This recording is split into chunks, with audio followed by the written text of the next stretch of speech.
Chapter 13. Father Benito had prayed longer the previous night, waiting for his anger to pass away, and even though it did abate, he still felt its sting when he faced Cecilia the next morning. Without greeting her, he cleared his voice, seated himself farther away than usual, and sat waiting to write what she had to say. She noticed this and frowned. "Why are you so far away from me this morning?" "Am I?" The monk's voice was cold, and after a few moments he scooted the chair a few inches toward the woman, but his discomfort was now more evident. "What is the matter?" "To be frank, I shall ask you to refrain from exaggerating the events you remember, and limit your words to only those things that did happen." "I have not exaggerated anything. Everything is as it happened, as I saw it. It is not my fault if it contradicts what you have been taught." They remained quiet. Only the chirping of the birds and the gurgling sounds of water in the fountain broke the silence. "Do you want me to continue?" "Yes." "Good." Cecilia inhaled deeply, held her breath, then slowly exhaled. "The spell into which our dancing had cast us that day was broken by an explosion." Cecilia began her narrative at the point at which she had left off the day before. Father Benito had to shuffle through his papers to find the last page. In our reverie we had not taken notice that the doors of the snake wall had been closed, and the fire-belching sticks had been aimed in our direction. In our rapture we had not seen the white soldiers and their Tlaxcalteca allies take position to attack us. The blast that brought us back was the firing of those weapons. The first burst cut down many of our people. Shock gripped us. It was not as we had planned. Fear leaped from person to person. Mothers rushed to the shield children. Men attempted to reach their weapons. We scattered throughout the courtyard in waves, like water splashing from one side of the gorge to the other. We shrieked, we moaned, and the detonations would not stop. Blood began to drip, then to smear, then to overflow on the courtyard stones. When the enemy no longer could use their fire-vomiting rods, they jumped in among the people and began to lance and cut and pry with their sharpened axes and swords. We were defenseless. We were unable to reach the intended weapons, and had nothing but our hands with which to protect ourselves. Father Benito regained confidence because here an event that he knew had indeed occurred. The chronicle attested to the fact that the Mexicans had been surprised in a conspiracy against the few Spanish soldiers who had remained in Tenochtitlan. It had been a clear attempt to destroy the white man, but the Spaniards had acted quickly and successfully in foiling the plot. This was safe ground for the monk, and he gladly took in what the woman had to say about her part in that attempted rebellion. I was knocked backward and dragged by the mass of people struggling to reach a door, a crevice, anything that could provide shelter. Several bodies fell on me. The noise of screaming voices became intolerable. The stench of blood, smoke, urine, and excrement was sickening. I was choking. Tears blinded my eyes, and mucus flowed from my nose, melting from the sweat of my body. I heard a voice screaming so horribly that I was shaken back to clarity. That voice was mine. I was howling like a beast that knew not what to do, where to go. I screeched like the night howl. My tongue hung out of my mouth. I could not control it. Yet the enemy continued to hack and cut. They ran after anything that moved, thrusting their weapons in every direction. They shouted. Their face looked monstrous to me. I saw flaccid lips smeared with saliva that dripped over beards. Blue eyes bulged. I saw blotchy skin distorted by fear and hatred. The entrails of our people curled around the soldiers' boots. Limbs dangled from their pikes, and they continued to attack because in their fear they had lost control over themselves. Their arms could not cease slashing, their legs could not stop trampling. They bayed like coyotes, they wheezed like vultures, and finally when they saw that all was finished, they plundered the bodies and parts of bodies.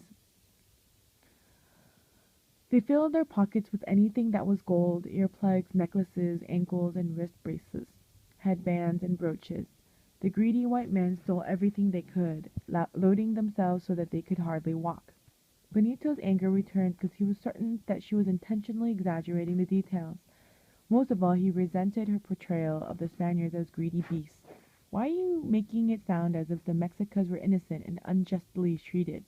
Were they not planning to do the same thing to the Spaniards? If those soldiers did what they did that day, it was in self-defense, including plundering, including hacking children to pieces. The woman's voice vibrated with outrage as she responded to the monk's remarks.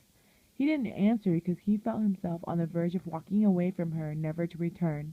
His silence, however, encouraged her to go on. When the surge of people knocked me down, I remained pinned under the weight of bodies, but I could see everything. Each of the details that I had given this record was seen by my eyes, and even though I lived at that moment, I wished that I had died. Benito looked at the woman with an expression that told her that he didn't feel sympathy. His face was stamped with a look of skepticism, and he raised his eyebrows suspiciously. "How is it possible that you remember so many details with so much precision? These events took place more than 60 years ago." "I remember because those happenings were burned into my memory. I'm sure that even your captains, those that are still alive, remember just as clearly." Father Benito put down the quill and began massaging his knuckles. He wanted to cut down on the woman's brutal descriptions and instead fill his pages with more of the personal confrontation between Spaniards and Mexicans. "Can you describe Moctezuma's death?" "Yes, but aren't you interested in what happened after the killings I've just described?" "Yes, but not in so much detail. I would rather have you tell about the king's death." Huitziloun took a deep breath and exhaled slowly. The air wheezed through her withered nostrils. She nodded her head in agreement. "Captain Cortez returned to Tectitlan and to war because after the massacre our people armed themselves, deciding to die rather than to be slaves. Tell me about the king's death." Yes, I'm getting there. As I've already told you, I kept the king's wife company, and we were usually in his chamber. I remember that when he returned, Cortez realized that the Mexicans intended to kill him. So with his men, he barged in on Moctezuma, still thinking that the king held power over his people. The usual blue vein on Cortez's forehead looked black and bulging, and his cheeks quivered. His stiffened arms were partially outstretched, and his fingers clenched and unclenched. It was apparent that he feared for his life. Without speaking to any of us, he and his soldiers rushed to the king and took hold of him. Those of us present tried to help him, but it was useless because we were mostly women. Cortez and Alvarado took Moctezuma, forcing him to the terrace where he could be seen by people massed in the courtyard. This all happened very quickly and without explanations. Then the silence that had up to the moment prevailed in our city turned to a roar. Drums, conch shells, and rattles combined with voices demanding the blood of the white men. I saw Captain Cortez raise his trembling arm high into the air. The clamor ceased. All the while Moctezuma remained motionless. There was silence. The wind sighed as it slid off the volcanoes, and only the sound of shuffling feet broke the stillness. I will say here that no one shouted or insulted Moctezuma as some have claimed. How many times have I overheard others say that it was Cuauhtémoc who called the king a woman of the Spaniards, and that as a result he was killed by a rock cast by one of our people. One moment, please. We all know that Moctezuma was indeed assassinated by his own people. Benito had stopped writing. That is not true. Some would like to believe it happened that way, but it did not. Señora, why would anyone want to distort the truth? What gain would come of it? Huitziloun's face was taut. Her lips were thinner than usual. The murder of a king by his own people is an evil deed, one that proves their corruption. If the Mexicans had betrayed what was most sacred to them, then that would have been proof of their vileness, and their destruction would be thus justified. What would be the gain, you ask? Not what, I respond, but who? To that question I answer that it was your people who gained by such a lie.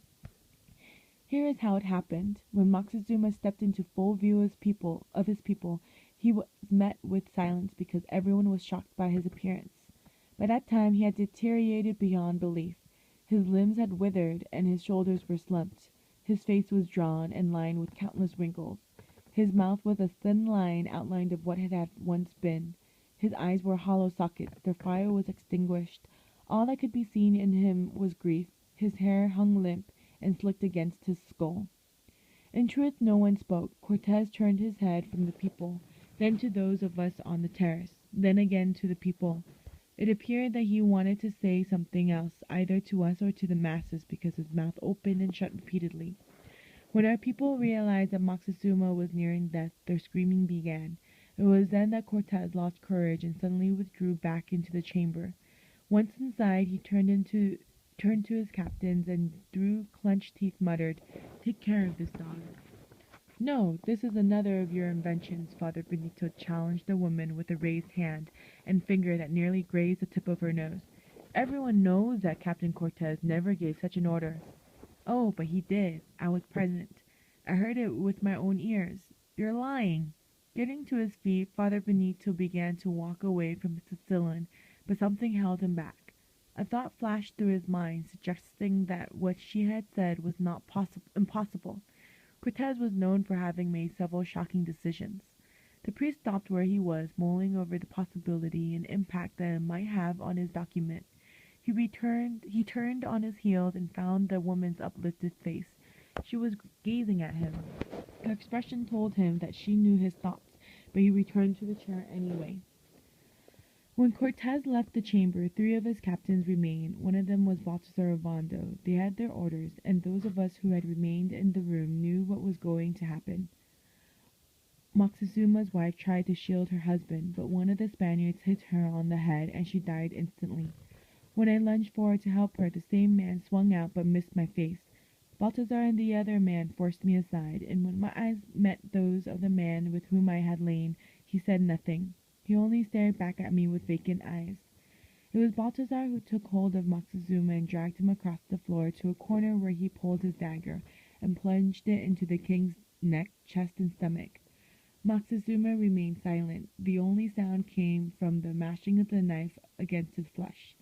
Despite Balthazar lowering his head, I saw the murderer's face. It was distorted with rage and madness. It was repulsive beyond all words. The face that I had found beautiful was now hideous. The expression that I had thought gentle became monstrous. When it was finished, Balthazar and the others left the chamber. They didn't bother with me, nor with the bodies of the king and his wife. I remained curled on the floor because I didn't have the strength to move. I don't know how long I stayed that way. A short time later I was roused by the frightened voices of the servants who had come to see what had happened. I got to my feet, trying to shake off the terror that gripped me and to order them to help me with the bodies. They ran like rabbits, they scurried, except for one. They all escaped, but even he refused to help me. Then I struck his face. I hit him many times, but still he cowered, inciting me to beat him until blood dripped from his ears and nose. Then he sprang to his feet and ran away. I was alone, but I knew the king's body had to be treated with reverence. Leaving his wife behind, I struggled with him until I reached an isolated corner of the palace, rubbed his body with oil, and then set it on fire. In the beginning, the body burned slowly, then with more energy until it reduced to ashes. Our people were now waging war on the Spaniards. No one took time to investigate the reason for fire and smoke within the confines of the palace. When it was finished, I scraped the ashes into a pot and buried it in one of the palace walls. All of this happened on the same night during which the Spaniards were driven from our city, the sad night as it is now known to your people. Father Benito put down the quill and rubbed his eyebrows several times as if trying to smooth over ideas that were clashing inside his mind. Had the captains truly assassinated Moctezuma? If so, the chronicles and letters held by the Spanish crown either lied on this point or were deceived. The priest stared at the woman for several minutes, trying to detect signs that might indict her of having lied, but he saw none. Her body appeared calm, as did her face. She seemed relieved, as if she had rid herself of a weight long buried in her memory. Benito carefully arranged his documents in the pouch. He cleaned the tip of the quill and put it in its place. When he tied the leather tongs, he patted the bag and looked at Cecilin's face. Then he got to his feet. Before leaving, he said, "Perhaps it did happen as you say it did."